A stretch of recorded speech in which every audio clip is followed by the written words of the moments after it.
We are back on The Rodriguez Show, the Christmas episode here. The Rodriguez with Show. Kid Vista and Juan the Father and Reyes and Mondo and myself here at Vista and Joe's wonderful home. Thank you for letting us be here once So again. Vista residents. Yes, sir.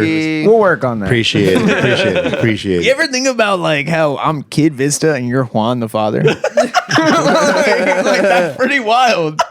We didn't like plan that at all. We met and this was already established separately. I never put that together until right now. Till now. Damn, I had an interview with. Hey, wait, with that Keep being it. with that being said, will it forever be Kid Vista? Are you ever gonna be? I don't know. I've thought about it, but like Daddy you ever Vista? thought about dropping Just Daddy Vista? Vista. If I have a baby, I'm gonna change it to Daddy Vista or just Daddy. Maybe Daddy. would you ever just do Vista? Just Vista? See, that would just be really hard for like SEO purposes. Yeah. you know. I think you're stuck with Kid. I think I think so. You know. it's like Lil Wayne's always gonna be Lil. Yeah. Yeah. I mean, he can't help. How tall he is? Be old Vista, adult Vista, Adult Vista. Middle age Vista. middle age crisis Vista. All right, so let's talk about the project. As long as you follow, Yeah. when I talked to you guys at the Fullerton event. You were getting ready to release this project because that was in September, and then it dropped in October, and now it's out. How do you guys feel? Feel great, man. I feel amazing, dude. I can't. We've been working on it for over a year now. Some of them like probably were like a year and a half. Yeah. So it's amazing to have those songs actually come out. We have a diverse variety of tracks, like different genres with different people.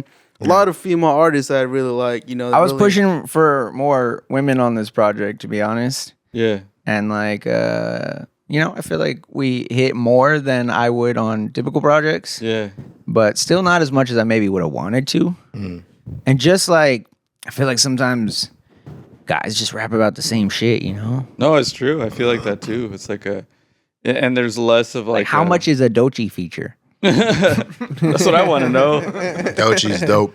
Doechii, yeah, He- probably our he's favorite fire, bro. artist of the year. This like favorite new artist of the year. Yeah. Of course. So like just for people that don't know, just recap like how you guys started working together. Oh man, if I can start it off, it was just on a random Monday or Tuesday. I was just really reflecting and like, yo, I hit up Kid Vista, and like I had to really start doing something. It was really doing something more with music, really reaching out to more people. And Vista was one of the very first people that I had really reached out to, and I'm thankful really he hit back. You know. Usually I just disregard people in the DMs. Really? Okay. Yeah, I ignore a lot of DMs. Yeah. Because 9 times out of 10, the people are like, let's work. Yeah. They're like, okay, my prices are this. And it's like, no, you don't come to me with your prices. Oh, it's like they're trying to sell you something. Essentially. yeah, like, I'm not a cold call. Yeah. You know? Like, we'll link up, and if I want your services, I would pay for them. But, Yeah. like, you're saying let's work. That doesn't mean hire me. Yeah. Yeah. You know, everyone deserves to be paid fairly, whether that's by me or not. No, But yeah, it was he hit something me up and organic I like saw, this. I forget who else you were following, but usually that's what I base it off of. Sometimes people hit you up, they're not even following you. Yeah. It's like, obviously you're just trying to make money off of me. You're not trying to make actual art with this. But I forget he was following, it was probably like Eddie Rotten or maybe even just the freaking Rodriguez show at that point. So I was like, yeah, I'll hit him back. Yeah, because that's where I really found you. Before even I had even heard of Kid Vista, I'd heard of the Rodriguez show way beforehand. Yeah. You know, Thanks, the radio guys. show is Getting my name out there. There you go. yeah, dude. yeah. It's a household staple here in San Ana and the OC. Thank you. Rodriguez show. Yeah, because I remember you went to one of our events. I think it was the summertime thing, the first one in June of 2023, and you performed at that one, right? That was the exhibit before they moved it, right? Yeah. Yeah, So- it was the very first one, very first show popped out too. Yeah. Yeah. So as long as you follow, like we were saying, just came out in October. Like you mentioned, you had a lot of features: Aaliyah Zin, Service, Classified, No Limit Kid, Crave, Cedar Front, Young, Tamaguchi. Tell us about all these people. Like, how did you choose? There's so many I haven't even read. I mean, I'm on there. That's like a I lot, said. man. Yeah, you are on there too. That's maybe even just like breaking half. Yeah. Some are just the homies, man. Yeah. Some are just the homies. Others I've met through Hard Drive. So Brittany Accardi, who I don't believe is with Hard Drive anymore, but I met her through that. Chelsea Monet's on there, and I met her through Hard Drive. And it just so happens, LA being this fucking close, everyone is in fucking LA. It's pretty easy to find people who want to work on music. Before we move on, though, shout out to you for being one of Hard Drive's top streaming artists of the year. Number 10. There's a lot of people on there, so number 10 doesn't sound great, but like there's a lot of fucking people on Hard Drive. So Yeah, That's fire, man. suck Congrats. it. Thanks, guys. No, but yeah, it's mostly just people I found made good music, you know? Some of them I met through Juan, like Rios and Tamaguchi. Of course. Classified, I met through No Limit Kid, who I met through freaking Noah James at a show. So, it's just getting out there, which I don't do a lot, but when I do, I make the good time of it, I guess. Nice. And that's all. Like we talked about all the time. It's like it's always so important to network. I mean, that's you're building those people. Aaliyah Zin was somebody that was like a last minute one. Oh my God. Okay. Yeah, I was going to say that. So the day we did the last freaking Interview, show yeah. was with Noah James tour, and that was the night that the first song on the album dropped, being the third single. And it came out that night, but we met her that night and saw her. She performed, and I was like, bro, sick as fuck. Here's my album. We're almost done, but if you find something you want to be on, let me know. Just so happened she picked the song that was already out. Out of 13 songs, there were 3 out. She picked.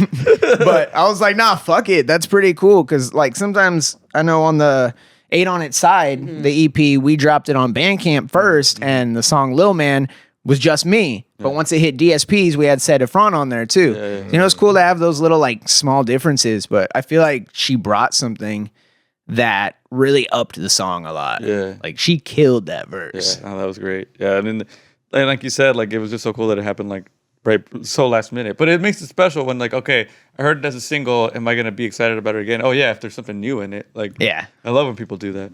Yeah, it was just with Hard Drive, I can replace the audio files too. So people who were already listening to it as a single, one day a whole new verse just appeared on the same song that they were already listening to. Yeah, it's like what Kanye was doing first, where you updated the album too. Sometimes I think about updating old stuff too, cutting certain verses. So like you said, there's 13 tracks on this. Yes. What are some of your like favorite musical moments on here? I'll let you go first, guy. Yeah. My first like favorite musical moment would be Roll of the Dice Part 2, because I feel like that brought like a complete change to the whole album. It was more of an EDM feel that I kind of completely took Roll of the Dice and I kind of made it into something else, and Kid Vista ended up loving it. We threw it on the album. Okay, let's roll it. So I think that's one of my favorite musical highlights of at least the album. I mean, Nice. music wise, not rap wise, not lyric wise, but at least sonic wise. Yeah. that's what Well, I'm you saying. didn't like me dissing Diddy and R. Kelly? I love that too. No Diddy. That's funny. Shout out to you guys for including me on the intro for Never Ease Up. Yeah, that was perfect. Yeah. I feel like that song felt like the West Coast the most, and it just felt right to have that like classic West Coast DJ intro. Yeah. Thank you. It was the first time I did an intro for you. I had COVID and I didn't sound the best, and it still was like, because you had sampled the show before, but then you had asked me initially. Yeah, for one. Mello had put it in Goats. Yeah. Where It's it like, was so what are you working on solo stuff? And it goes right into the fucking album. That's cool. Yeah, that was pretty cool. And then so I had to make it up to you for this one. I went all out and I had like a few different ones I sent you. So thank you for including me. That's I've got like a bunch still in there. You still have Next his, time we drop an album, we already got his voice. We already got the file. you have his unreleased verse too. Yeah. Like, yeah, he had bars in that shit. One day you're gonna update it. You're gonna hear me rap. Yeah, that's crazy. So what about you, Vista? Any favorite moments on there so far? Fuck, bro, it's hard to pick, like every album, especially as of like the last couple years, I feel like I put more of myself into it. So it's really hard to like break down what I like more than the other, But I know like the last 4 or 5 song run, I feel like that's the strongest run altogether. What it would be, Hole in My Parachute, into fucking Poured from an Empty Cup, into Back Against the Rope, into Ride Off. I feel like that's very like a cinematic ending. I also do like the first 3 songs all flow into each other perfectly because they're supposed to be the intro. Before Aaliyah was on it, the 3 songs all together ended at 7:14. Oh, nice. That was the intention. You know, sometimes you make sacrifices for the better. Yeah, no, it makes sense. And I'm sure people that will listen will be like, well, he tried. It's I tried my best, guys. That's funny. How do you see your like yourself growing as an artist in terms of lyrically? Like you said, you're putting more of yourself into it. So where do you see that headed? Like, do you have more you want to reveal about yourself? It's all just kind of about living with it, you know? Like, since the album, I haven't really worked on anything else. I've written a couple verses. Here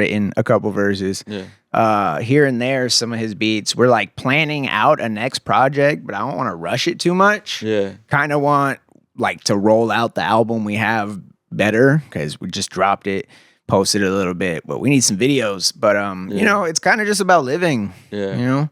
The same fucking people rush stuff out, so all their stuff sounds the same because they haven't done anything living since the last one. You know, I got to give myself time. I'll probably drop some like bar heavy stuff, but you know.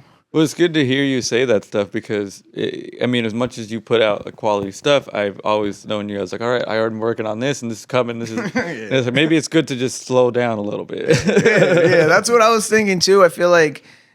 Focusing less on the writing and more on like the visual aspect, we can really span out the work we've already done. And I mean, fucking the Stardust 2020 project's gonna have a 5-year anniversary soon. We didn't drop any videos for that. There's no point you can't revisit. Exactly. Like I got a fucking huge catalog. Yep. But there's still like raps to be rapped, you know? And no matter what, as long even if it's like a 5-year anniversary, somebody might be hearing it for the first time. So Exactly. It's gonna be fresh to them. A lot of people haven't heard it. Yeah. What about you, Juan? How do you feel about your like? Where do you see yourself going now, in your artistry? In my artistry, where I see myself going, you know, I don't have. To be honest, I don't have a clue. Keep it real, dog. But where I want to go is somewhere great. Where I want to be is somewhere amazing. Where it's filled with people I could really rely on, people I could count on. And it's already seeming like I already have that, you know, with Vista and everything included at Loopers. You know, it seems like a very good community. We're growing together, you know, so I don't see, I'm not too worried about the future and where I'm going. You know, I'm really excited about it. You know, I just really like where I'm going now. You know, I like that we just released a couple albums. Always working too on videos, always working on new music, you know, so it's always just about learning and expanding what we got now. You've got a good group of people around you. Like, do you want to shout any of them out? Oh man, just shout out White to Real, shout out Young Tamaguchi, Different Mix, man, and everybody else that I didn't call. All you other motherfuckers who aren't worth mentioning. Young Tamaguchi is cool. He approached me at Loopers and he was like, "Oh yeah, I support the show." He's a cool guy, man. Yeah, dude, he's the one. He's always the one sitting right there in the front. Supporting the heaviest. Like, it doesn't matter if anyone else is watching. He's sitting right there watching and jamming out. That dude. Cool. No, man, cool shit. Yeah, Young Tamaguchi is one of the reasons why I'm really even here. Without him, I wouldn't been able to been connected with White to Rios and have that connection and establish, you know. So without him, I wouldn't be able to like really meet anybody here. Because the first time I popped out to the exhibit was at a show that he invited me to an indie band. And that was pretty cool. You know, I never knew about the exhibit, so without him, I wouldn't really have met a lot of people. Gone to with him, I did my first radio show. You know, similar to this, where we got live music going. We got to play for the whole school. So you know, cool. So he was the first person to really be there with me as well. So you know, I gotta give a big shout out to him, Young Tamaguchi. You watching this? Shout out to you, man. White to Real's Different Mix. You know, a mellow thing, Eddie Rodden, dude. Shout out to Squires, dude. Yeah, oh man, everybody else too. And shout out Dolly Parton. That's what's up. The kids are cheering for Dolly Parton. Yeah, like you were saying, Loopers though, that's such a cool platform for producers and people to meet. Like if you're somebody that like wants to meet producers, like that's the place to go. Are you making beats every day? How often are you making beats, man? Like how many beats are you making a day? In a day, to be honest, recently I haven't made too much music since we dropped the album. So you're taking it slow down too? Not too much, but a little more pacing. Yeah. But I have been working more like my music being more structured, being more sonic wise than before. You know, before I used to think I just dropped down a drum pad, but now I'm really thinking about more a producer, more of like how this is gonna sound with the raps. Well, we could put a chorus here, we could shift things here. Yeah. You know, it's not just the beat. I'm gonna send it to you, but like how can we morph the song together and make it sound that's like amazing. Part of my favorite part of the whole album was sitting here with the stems and working through them together. Yeah, that was really amazing. Like recording's always fun, but like really ironing stuff out. Yeah. It's always too. Oh yeah, cool. just so people know, like you record all your stuff here. At your house. Right here. This is actually like what we I guess call the control room. Because we set up all the studio stuff, and then we got the fucking mic wired into the room because we got carpet, so you know it sounds a lot better in there. Yeah. But we don't have a talkback mic, so I'm just yelling through the fucking wall. Yeah. Hey, is that good? You want to hear it again? What? Well, it's cool here to be here where the magic happens, and you have a nice place here. Thanks again for letting us be here. Thanks, guys. So we're gonna get into 3 songs from As Long As You Follow. Of course, one of them is gonna be Never Ease Up. We'll start with that one. But let's talk about the 3 songs. You already talked about Never Ease Up. What else are you playing on here? All right. What other one were we picking? We were playing Roll of the Dice Part 2. Part 2, yeah. Yes, nice. So that was obviously the second part of Roll of the Dice. We recorded Roll of the Dice all together. Me, No Limit Kid, Crave, and Sedefron were all here. Yeah. And we just kind of dropped bars back to back. And it, like, the first couple run-throughs that I was mixing it, we had the hook in the middle of, like, the 2 verses. And then again, I was like, this song just starts to, like, drown on. Mm-hmm. So I really had to, like, pull out parts of the fucking beat and stuff. But it ended up working out. But he took the hook and made a whole fucking EDM beat. So we were originally going to make it all one song. And it was just going to be part 1 and 2 as one song. It was going to flow way too long. And it just didn't fit. You know, the sequence going from like so heavy boom bap to fucking EDM and then back into like some more boom bappy stuff. Yeah. So we just pushed it to the end of the album. Yeah. And then what was the other one? I believe it was Back Against the Rope. Back Against My Rope. Back Against the Rope is the song that I told you took forever to find someone to get on. Oh yeah, I remember. Originally it was going to be 2 verses, me, and then I was going to have a feature. Yeah. I said, fuck it, I need to add a 3rd verse to this, so I just needed a 2nd verse for the feature. I sent it to, I shit you not, probably like 30 people.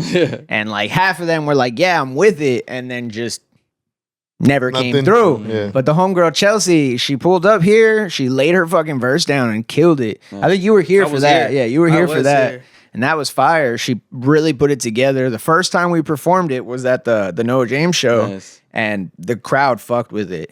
So I think that one's a pretty good one. We'll probably get a video for that. Nice. Try to get it in, like shot in a ring, like a boxing ring. You know? Oh damn, that'd be perfect. Yeah. I've been going to the UFC gym, so trying to get the hook up. He's gonna come on the video. He knows why.